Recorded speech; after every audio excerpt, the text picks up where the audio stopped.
It's a frequent and usually justifiable complaint that your average Hollywood movie is overstuffed with visual effects both lazy and distracting. And for every eye-meltingly convincing Thanos, there's the hilariously terrible-looking Steppenwolf.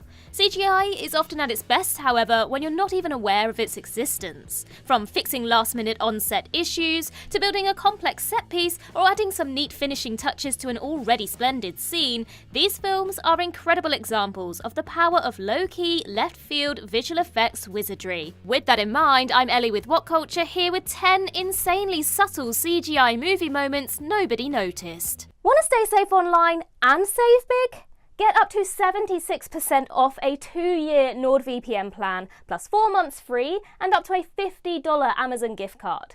Just scan the QR code or click the link in the description and it's all yours. Number 10. The opera scene in Mission Impossible: Rogue Nation. Perhaps the most memorable set piece in the 5th Mission Impossible movie is the wonderful suspense sequence at the Vienna Opera House, where Ethan Hunt and co. attempt to stop an assassination attempt on the Austrian Chancellor. To the naked eye, it appears that the set piece was filmed in one location with an audience of extras, but the scene was actually filmed with multiple film crews at different times. The play was performed in front of a live crowd, which was captured in full while the entire opera house was mapped with state-of-the-art camera rigs for reference later, and this was all before the main fight sequence had even been filmed. The battle between Hunt and the assassin was then shot on 2 different London sound stages better equipped for dynamic action. Finally, VFX house Double Negative had to painstakingly stitch these separate elements together, and though the slick final scene certainly implies some sort of visual trickery, you'd surely never guess it was this exhaustively elaborate. Number 9. Nicolas Cage's tattoo removal in Ghost Rider. This one's especially interesting because a myth persists that Nicolas Cage's abs in Ghost Rider were actually added in post-production. It's a widely circulated quote-unquote truth that's been firmly disputed by Cage, his co-star and director. What's interesting is that all of this kerfuffle about whether or not Cage had digital washboard abs or not,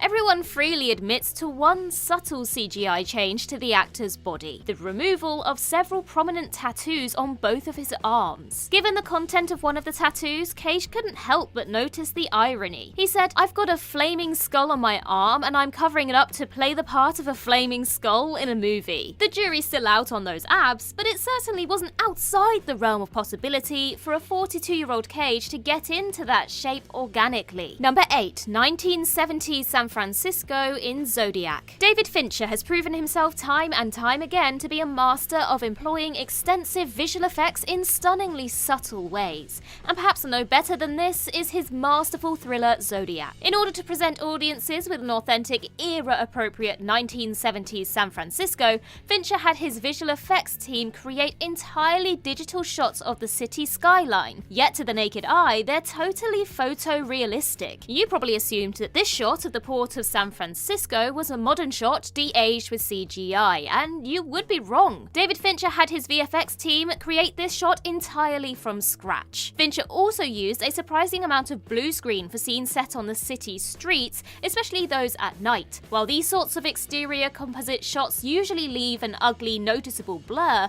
the chroma keying was so spot on you'd never have any idea. Unless you're looking for it, which now you will be. Number 7. The truck flip in The Dark Knight. Anyone who knows anything about Christopher Nolan will be aware that he endeavours to utilize as little CGI as possible in his films, opting for practical solutions wherever possible. The iconic truck flip from The Dark Knight was famously performed practically on an actual Chicago street, though it did require one small digital effect in order to create a perfect illusion for the audience. Though in the movie, the truck flips courtesy of Batman's steel tow cables, in reality the truck was flipped over 180 degrees with an extremely powerful piston placed underneath it as it passed by. The piston then had to be removed in post-production, a relatively simple effect for sure, but the end result is so convincing it's easy to assume the truck was actually pulled over with tow cables. Number 6. Sea Haven's buildings in The Truman Show. There are a number of fairly obvious CGI shots during The Truman Show, perhaps most memorably the image of the Sea Haven island set being visible from space and the show's creator Christoph staring down at the set through a digital hole in the wall. However, However, director Peter Weir uses some ingeniously invisible CGI in order to extend the Sea Haven street sets. Due to the strict building regulations for the seaside Florida set, the production could only create shell buildings 35 feet tall, and so a complex VFX process, at least for the time, was used to add additional stories to most of those buildings. You could watch the movie dozens of times and probably never guess,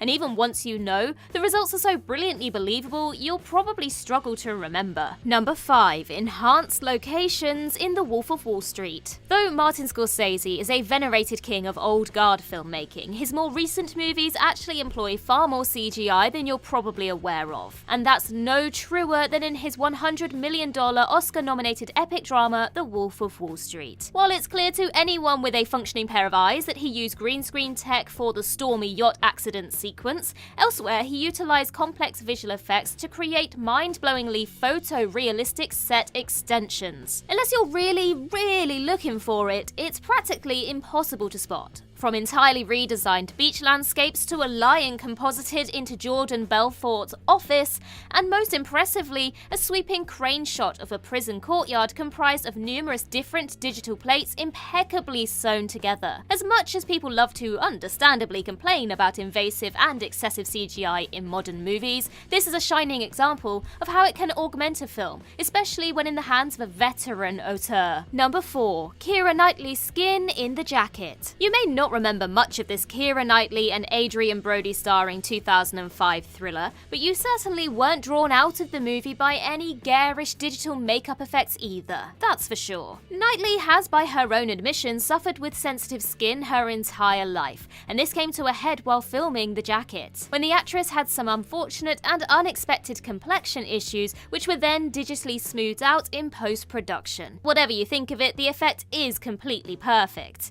You would never be able to tell. Also, the VFX artists named the skin smoothing software they created Kirasil, which is pretty funny to be fair. Number 3. The Winklevoss Twins in The Social Network. David Fincher strikes again, and while everybody nowadays knows that Armie Hammer doesn't have a twin brother, back in 2010, most audiences flatly assumed that the Winklevoss twins were in fact played by twin actors, because, well, why wouldn't they? Of course, the twin effect was actually created in post-production, with actor Josh Pence primarily serving as a stand-in for Tyler Winklevoss on set, before Hammer's face was digitally pasted over his. In some sequences, more straightforward split-screen blending was used to combine separate takes of Hammer playing each of the twins. And it's basically flawless throughout the entire film. Number 2. Hugh Jackman's stunt double in Logan. It's no secret that as gritty as Logan was, it was still reliant on a ton of CGI trickery. None more so than when the titular mutant battles a clone of himself. It's fantastically executed and close to seamless apart from the audience's obvious knowledge that it's a trick. But elsewhere, there are some decidedly sneakier effects used to place Jackman directly in the path of the action. When Logan is caught in a car chase with Donald Pierce and his men, Logan's car gets violently shunted around, with director James Mangold giving us an intimate passenger seat perspective of the mayhem. Shockingly, this isn't actually Jackman driving the car, but a stunt double, who then had a digital mask of Jackman's face pasted over his own. Most impressively, the final scene doesn't even use raw footage of Jackman performing the take against a green screen. It was 100% animated from an ultra-realistic scan of Jackman's face. Number 1. Digital rain in We Own the Night. James Gray's Joaquin Phoenix starring crime thriller is best remembered for a spectacular car chase in the pouring rain.